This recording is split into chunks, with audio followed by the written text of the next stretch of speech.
제가 이거를 보고 내가 이 책을 쓰면서 먼저 주에 제가 얘기했죠. 무슨 얘기? 정주영이가 뭐라고 얘기했다고요? 정주영이가 뭐라고 얘기했다 그랬지? 정주영이가 뭐라고 얘기했다 그랬어 내가? 시련이 있어도 실패는 없다. 아니 보면 이게 그게 낙찰을 받았을 때는 낙찰 받고 나서는 좀 시련이 있었는데 결과적으로 노력해서 된다 수익을 거뒀다 이 뜻입니다. 보면 이게 보면 강원도 횡성군 등면의 작업홀이 이 집이 건물 매각 제외로 해서 땅만 경매가 나왔습니다. 땅만 경매가 나와서 9,900에 된 것을 4,800까지 떨어진 것을 6,200만 원에 낙찰을 받은 겁니다. 낙찰을 받았습니다. 낙찰을 받고 건물을 철거하고 나가라, 지려 내놔라. 이렇게 소송을 했는데 저게 보면 저 번지수는 건축물 관리장이 없어요. 근데 저것이 실질적으로 건축물 관리장이 없는 것이 아니라 한 필지 남의 땅에다가 건물을 지금 큰 필지 남의 땅에다 건물을 지었기 때문에 나중에 번지수가 쪼개지면서 변경이 됐는데 모번지 그대로 뒀기 때문에 저 번지수는 없는 건축물 관리장이 없는 걸로 하는데 실질적으로 저 모번지를 찾아 들어온 건축물 관리장이 있어요. 그런데 처음서부터 남의 땅에다가 건물을 지었기 때문에 법정 시상권은 없는 겁니다. 그러면 처음부터 저기다 집을 지어놓고 저 사람들이 1년에 평당 2만 원씩 해서 104만 원씩을 1년에 104만 원씩을 지료를 내고 쓰고 있었던 겁니다. 그러니까 우리가 낙찰을 받아서 지료 내놔라, 철거하고 나가라 이렇게 했더니 옛날부터 쓰고 있던 것으로서 지료를 104만 원 내고 쓰고 있었으니까 104만 그대로 쓰면 되지 무슨 지료를 이렇게 어떻나? 우리가 감정값을 했으니까 비싸게 달라 그러느냐 이런 식으로 답변을 하고 답변을 하면서 그쪽에서 뭐라 했냐면은 변호사를 샀습니다. 우리가 저게 우리 낙찰 받은 수강생이 남양주에 사시는 분이거든요. 그러니까 저쪽 우리 그쪽에다가 소송을 했더니 그쪽에서는 뭐냐면 자기네 관할로 어떤다? 바꿔달라. 춘천 지원으로 어떤다? 이송을 해달라. 이러면서 사실 보면은 서류가 왔다 갔다 하면서 시간이 상당히 오래 끌었어요. 이것이 보면은 일반 상업지역이죠. 여기 보면 이렇게 보면 이 상업지역이 아니라 주택가인데 상업적으로 돼 있어요. 이렇게 주택가인데 왜 이렇게 상업적으로 되는지 모르겠습니다. 보면 주택가 상업적으로 돼서 저렇게 건물 철거해라 변호사하고 밀고 땡기고 있는 사이에 한 시간이 한 1년, 2년은 지나가는데 이송도 하고 뭐 하고 있는 사이에 그쪽에 있는 공인중개사한테 연락이 왔어. 우리한테다가 뭐냐면은 그 땅과 건물을 2억에 사는 사람이 있으니까 팔겠느냐고. 우리가 얼마를 주고 샀죠? 6,200 주고 샀는데 얼마에 사겠다고? 2억 주고 사겠다고. 그 대신 건물을 넘겨 달라 이런 얘기야. 그러니까 할 수 없이 건물 철거하고 나가려다가 2억을 준다는 바람에 우리는 바로 그 건물을 우리가 사겠다. 그랬더니 다른 데 같아서는 저 건물 1,000만 원도 안 주는데 3,000 달라. 3,000을 달라 얘기한 거예요. 우리는 2억 주고 판다는데 3,000 줘 안 줘? 오케이 3,000 주마. 그러니까 3,000을 달라고 해서 3,000 주고 이 집이 보면은 이 보시게끔 되면 요게 한 필지고 이 집이 이 집도 들어와 있어요. 그러니까 요 집은 3,000만 원 주고 요 집 들어온 건 어떻게 한다? 1,000만 원 주고 우리가 주는 걸로 해서 다 해봐야 우리는 9천만 원밖에 안 들어가고 다 1억 들어갔거든요. 근데 얼마를 준다 그래? 2억 준다 그러면 1억이 남는데 얼른 어른다? 그래서 협상을 해서 건물을 4천만 원 주고 사고 땅을 어떤다? 6천만 원 주고 사서 2억 주고 2년 반 만에 팔고 나온 겁니다. 그렇게 소송을 하고 있는 중에 사겠다는 사람이 나온 거예요. 근데 저게 누가 왜 저걸 2억 주고 사겠다고 제시했는지 나도 이해가 안 가. 물론 상업지역은 상업지역이에요. 보면. 경기도 평택시 서탄면 적법리 토지 지분 매각입니다. 이 토지 지분 매각으로 보면은 이 땅이 나왔는데 이런 집도 있는데 필지가 두 필지예요. 여기 보면 이 필지하고 이 필지. 근데 615-6은 하천으로 돼 있고 요 당시 615-7은 뭘로 돼 있냐면은 대지로 돼 있습니다. 그래서 그거를 우리가 양쪽 지분을 다 낙찰을 받고 건물을 철거하고 다 팔아 나눠 갖자고 어떤다? 소송을 했습니다. 상대편에서 변호사를 사고 엄청나게 다퉜습니다. 결국은 우리 보고 어떤다? 이렇게 길게 잘라 가져라. 이렇게 된 겁니다. 우리 지분만큼을. 이제 그쪽에서 들어온 거죠. 그래서 우리는 그렇게 못하고 이렇게 길게는 못하겠고 이렇게 네모 반듯하게 잘라주면 우리 집은 갖고 오겠다. 현물 분할로 하는 것이 원칙이니까 우리가 집을 지어서 쓸 수 있을 만큼 네모 반듯하게 잘라준다면 우리가 갖고 오지만은 집을 지을 수 없게끔 이렇게 길게 잘라서 우리한테 준다는 것은 우리는 수용 못하겠다. 결국은 이거 어떻게 된다면 이렇게 됐습니다. 감정을 이거는 대지 가격으로 하고 이거는 하천 가격으로 했죠. 그러니까 이 감정 가격으로 한 가격대로 돈을 넣던다? 지분대로 나눠 가지고 그 땅을 우리가 이걸 갖고 나머지 딱 우리 이 필지 다 갖는 것을 나머지 필지를 우리가 그 감정 가격대로 우리가 사는 거야. 그러니까 우리가 이걸 다 갖고 이건 이쪽으로 갖고 그래서 우리가 300만 원씩인가를 더 주는 걸로 하고 땅을 다 낙찰을 받아서 제3자한테 팔다 보니까 이것도 한 1억은 남은 겁니다. 한 1년 이상을 상대편하고 조정을 몇 번이나 했는지 모릅니다. 우리가 치료를 달라고 해갖고 했더니 판사님이 치료 감정 신청을 하라 그랬거든요. 치료 감정 신청을 했더니 59만 5,833원 치료가 나온 거야. 엄청나게 많이 나온 거야. 근데 내가 여러분 이제 한번 보십시다. 치료가 보통 얼마 준다고요? 저도 이 치료 감정한 거 이걸 보고 이때서 치료 감정을 이렇게 하는구나 하는 걸 내가 알았어요. 자 보십시오. 국고 기준은 얼마나? 5년은 연 1.42%, CD 수익률은 91일은 연 1.3%, 정기예금은 어떤다? 1.29%임. 그 다음에 이것만 보는 것이 아니라 상계 치료를 기준으로 본건 이용 상황을 종합 짐작하여 적정한 기대율을 3%로 결정함. 임대인은 임대자 기간 중에도 임차인이 임대 물건을 사용 수용할 수 있도록 통상적인 유지 관리를 해야 할 의무가 있으며 이러한 비용을 임대료에 포함하여 확보하게 되는 바 이것을 통상 총비용 또는 필요 재경비라 하여 여기에 감가상각비, 유지관리비, 공조손과 손해보험료, 대손주산비, 공실손실당이 이런 걸 다 붙여가지고 치료를 하다 보니까 1.4%에 뭘 하더라도 그걸 하더라도 이렇게 비싼 어떤다? 치료가 나온 겁니다. 그러니까 치료를 하는 것이 땅의 감정평가만 갖고 치료를 정하는 것이 이런 걸 어떤다? 다 집으로서 정리하기 때문에 최소 치료가 4, 5% 이상은 나오더라고요. 지금도 보면은.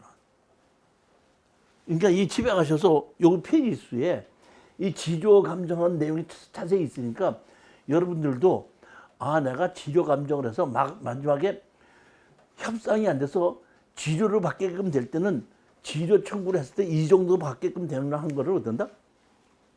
보시면 됩니다. 하다 보니까 어쩔 수 없이 어떤다? 상기 재발은 고려하여 제곱미터당 얼마로 결정함? 2천만 원으로 결정해서 보면 월 지급료 59만 5,833원 나왔죠. 월 지료를 59만 내놓고 이 사람이 견뎌 못 견뎌? 괜히 못 견디죠. 그러니까 할 수 없이 어떤다? 협상을 할 수밖에 없게끔 만들어진 겁니다. 330만 원씩을 3명에서 공도로 낙찰을 받았으니까 약 1,000만 원을 주고 그 하천 부지를 어떻게 한다? 우리 집은 말고 나머지를 우리가 다 사게끔 된 건데 우리는 대지하고 하천이 있는데 대지가 좋아 하천이 좋아? 아니 그러니까 대지가 좋아 하천이 좋아? 대지가 좋은 이유가 뭐야? 그럼 하천은 건축 못해요? 전용 비용. 다시 말하면 지목이 임야나 농진경은 농지 전용 부담금을 내고 그 다음에 살림은 대체 살림 조성비 내는데 하천이 저렇게 현황이 건물을 지을 수 있으면 대지나 저거나 똑같아요. 근데 우리는 어떡한다? 하천으로 싸게 우리는 사고 대지 값으로 우리는 보상을 받고 우리는 하천 값으로 저 나머지를 다 사버리다는 거. 거기서 벌써 몇 천만 원 수익이 난 거예요. 다시 말해 하천 부지인데 개발행위 허가를 받아야 된다는 사실만 대지는 개발행위 허가를 안 받아도 된다는 거 하나만 다르지 농지나 임야처럼 대체 살림 조성비를 낸다든지 농지 전용 부담금을 내는 것이 없기 때문에 똑같은 겁니다. 경기도 화성시 마더면 송정리 이거는 먼저 번에도 한번 얘기했었죠. 기억이 안 납니까? 토지만 매각이죠. 여기 보면 주택 제외로 되어 있죠. 집이 이렇게 지어져 있습니다. 여기도 집이 이렇게 지어져 있죠. 저거는 제가 보기에는 건물은 지어져서 허가를 받고 지었는데 개발업자가 토목 중기업자한테다가 토목공사를 시킨 거예요. 토목공사를 시켰는데 토목공사비를 돈으로 주지 않고 저 땅으로 줬어요. 그러니까 토목공사 하시는 분이 자기가 거기다가 들어간다? 집을 저렇게 지어서 살고 있는데 이미 허가는 토지 개발업자 이름으로 허가가 나 있고 개발업자가 저거를 개발하면서 설정이 돼 있기 때문에 지상권을 도장을 저기 설정한 곳에서 도장 찍어주지 않으면 저거 안 풀어줍니다. 지상권. 그렇기 때문에 그냥 준공이 나지 못하고 저렇게 어떻게 한다? 살고 있다가 땅이 경매로 나온 겁니다. 낙찰 받아서 건물 철거하시오, 지려 내놓으십시오 했더니 바로 상대편이 변호사를 사서 나왔습니다. 변호사가 나와가지고 우리가 땅 주인과 건물 주인이 첫 번에 허가를 받았을 때에 같았으니까 법정 지상권이 있다 주장을 하길래 있으면 지려 내놔라. 지려 내놔라. 그랬더니 조정을 하자고 해서 7,900만 원의 조정실에서 조정이 됐습니다. 우리가 건물 주인한테다가 뭐만 파는 걸로? 땅만 파는 걸로.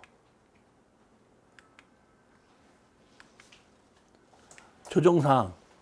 원고는 피고 남영재에게 화성시 마더면 송정리에 인하여 2016년 8월 25일 매매를 원인한 소유권 이전 등기를 이행한다. 피고 남영재는 원고에게 2016년 11월 20일까지 위 대금을 지급한다. 그렇죠? 위 1항과 2항은 동시 이행 관계가 있다. 여기까지 조정을 했는데 이거 제가 상대편은 변호사가 나왔고 저는 그냥 제가 나가서 7,900만 원 이 날짜에 사는 걸로 하고 동시 이행 관계에 있다 이것만 들어갔으니까 저는 큰 문제가 없는 줄 알았습니다. 잘 됐다. 잘 끝났다고 생각하고 우리는 어차피 수익을 보자는 얘기지 저 건물에 미련이 있는 것이 아니니까 5,200만 원 주고 사서 7,900에 팔고 나왔으니까 한 2천만 원 정도를 수익을 올렸으니까 괜찮지 않느냐 하고 나오고 했는데 문제는 뭐냐면은 이 계약한 날짜에 돈을 안 주는 거야. 그러니까 다른 조정을 해보게끔 되면 누구 이렇게 준다? 이것은 저기 뭐 동시이행 관계가 있다고 하더라도 만약에 얼마 때 이 돈을 주지 않으면은 지연 보상금으로 연 15%를 준다. 이런 사항이 있어야 되는데 그 사항을 어떤다? 안 집어넣기 때문에 동시이행 관계가 있다고 하니까 자기가 돈을 안 주고 우리도 건물 안 줬지 않냐 이런 얘기야. 그러니까 줄 때까지 지료를 낸다는 것도 없이 기한 조정을 해버리니까 지료를 받을 수도 없고 돈을 받을 수 없고 조정을 했지만은 실이득이 한 개도 없더라고요. 어쩔 수 없이 할 수 없이 우리가 이 등기 이전 서류를 땅에 대한 등기 이전 서류를 법원에다가 공탁을 했죠. 그러니까 우리는 동시 이행 관계가 있는데 우리는 이행을 했죠. 우리는 이행을 했으니까 이제 7,900만 원을 받을 수 있는 권리가 있지 않습니까? 그러니까 7,900만 원을 받을 수 있는 권리를 가지고 저 건물을 어떻게 한다? 경매로 집어넣는 겁니다. 경매로 집어넣는데 여기서 아셔야 될 것은 우리가 돈을 받을 게 있다고 하더라도 강제로 건축물 관장이 없기 때문에 우리가 강제로 기입등기를 해야 되거든요. 그럼 강제로 기입등기를 할 때 건축설계사무소에서 건축허가를 받은 것이 자료가 있으면은 강제 기입등기를 해줘요. 근데 건축설계사무소 도면 허가 받았던 것이 없으면 강제 기입등기를 안 해줍니다. 근데 저는 있기 때문에 강제 기입등기를 할 수 있기 때문에 강제 기입등기를 하고 팔아서 돈을 달라고 했습니다. 감정평가사가 감정을 했어요. 뭐라고 했냐면은 미등기 건물에 대한 현황조사 보고서상 본 건물은 건축 허가를 받지 않은 무허가 건물입니다. 현황조사 보고를 확인해 주시기 바랍니다. 그래서 다시 말하면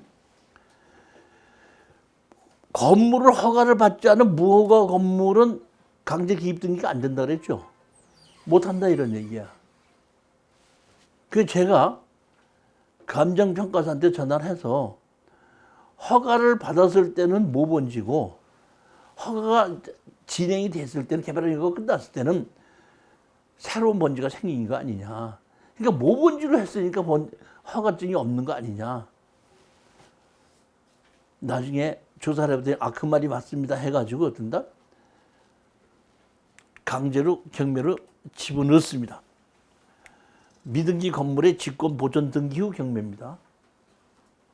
다시 말하면 미등기 건물도 직권 보존해서 강제 기입 등기를 하고 경매를 집어넣을 수가 있는 겁니다. 이렇게 집어넣어서 어떤 사람이 된다? 7,300에 시작이 된 거를 1,700까지 되게 2천만 원 낙찰을 받았다가 이 사람이 미납을 하고 어떤 사람이 어떻게 한다? 2,100만 원에 낙찰을 받아서 살고 있습니다. 살고 있는 사람을 찾아갔습니다. 너 건물만 샀지? 땅값 내놔라. 전혀 모르는 거야. 뭔지도 몰라요.